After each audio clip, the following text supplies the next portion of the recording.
continuer à vous battre et à continuer à informer, à militer.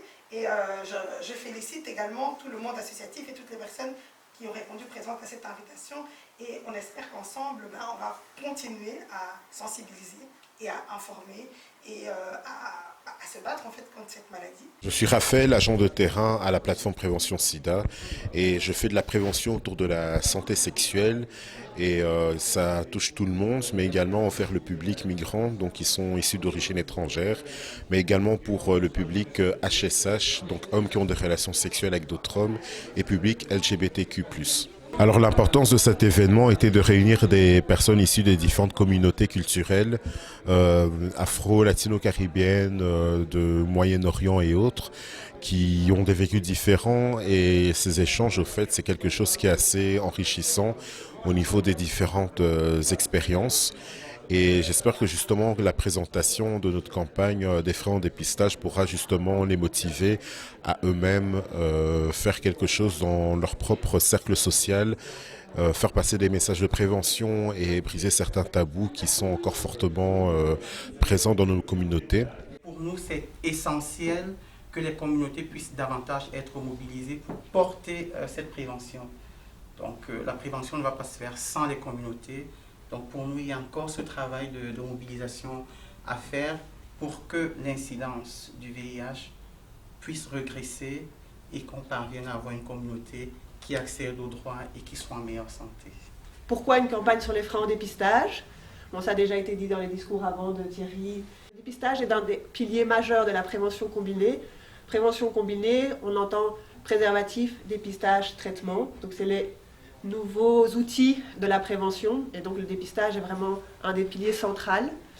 Il fait partie dans les objectifs de l'ONU-SIDA d'ici 2030, l'objectif 95-95, et donc ça veut dire 95% des personnes vivant avec le VIH qui collecteraient leur statut, parmi ces personnes 95% qui auraient accès au traitement, et parmi ces personnes qui auraient accès au traitement, 95% qui auraient atteint une charge virale indétectable. Donc pour faire stopper la propagation de l'épidémie, le dépistage est vraiment un outil central. Mais alors le dépistage précoce, pourquoi? Un dépistage rapidement, parce qu'à partir du moment où on se fait dépister rapidement, on est vite mis sous traitement.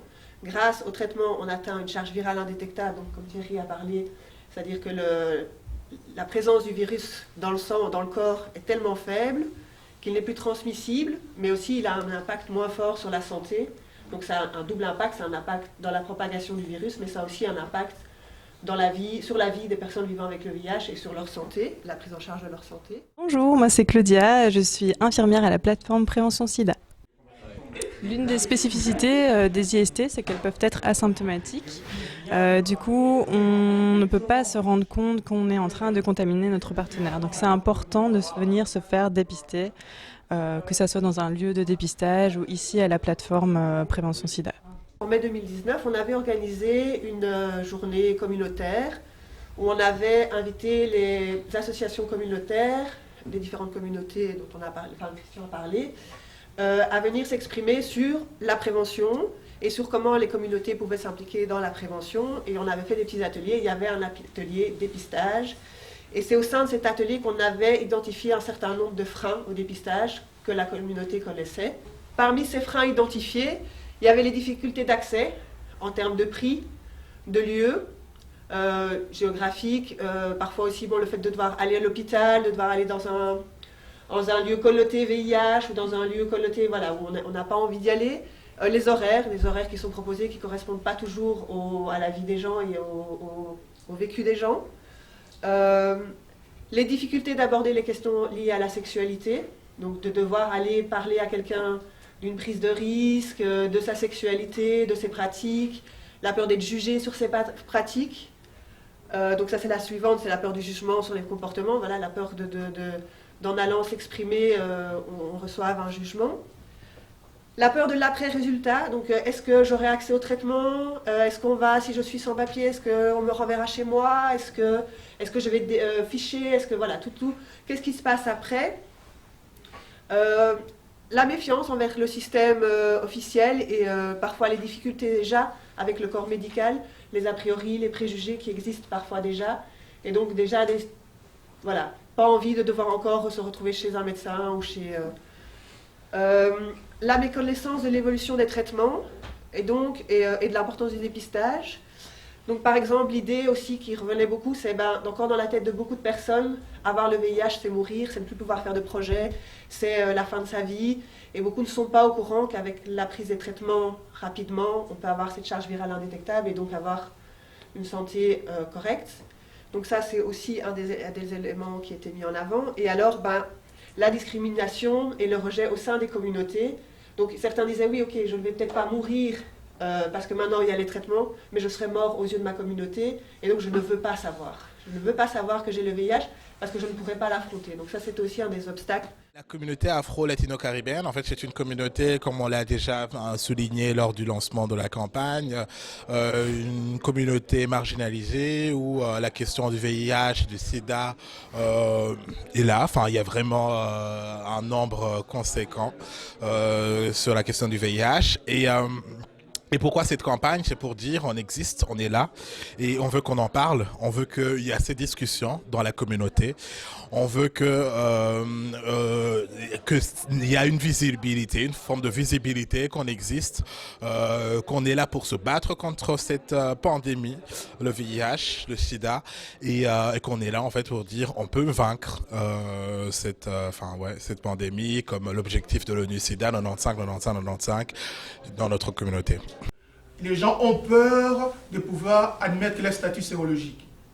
Et c'est pour cela, avec la plateforme, on a suivi une formation sur les relais communautaires qui, justement, chacun représentant un groupe que je vous ai cité tout à l'heure, pour pouvoir être un intermédiaire entre la cellule santé qui coordonne l'information et d'autres formations s'il y a lieu, de pouvoir être un intermédiaire pour pouvoir justement apporter les discussions ou les questions qu'il peut y avoir au sujet de telle ou telle situation que nous pouvons être confrontés.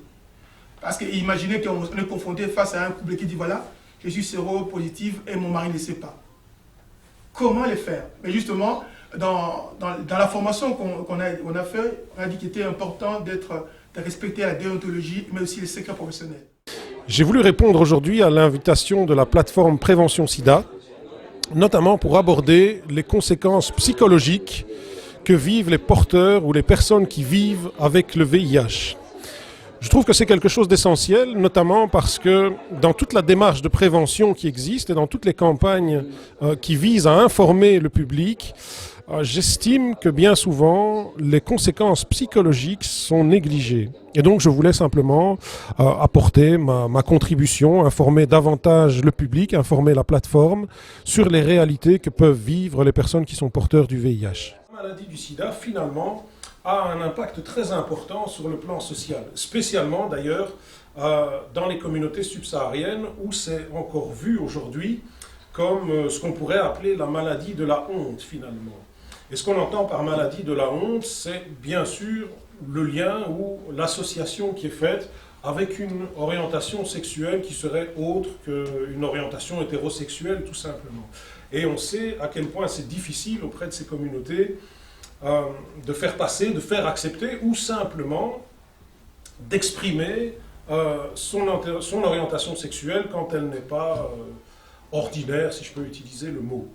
Mais c'est aussi la maladie de la honte parce que c'est souvent associé aussi à une hygiène de vie peut-être un peu moins prudente ou moins bonne finalement qu'une hygiène de vie ordinaire. Et il faut vraiment que les gens ne se sentent pas jugés, qu'on démystifie certains mythes qui traînent depuis plus longtemps et voilà, et que les gens apprennent aussi que la vie est belle et qu'ils puissent s'amuser et jouir pleinement de leur sexualité.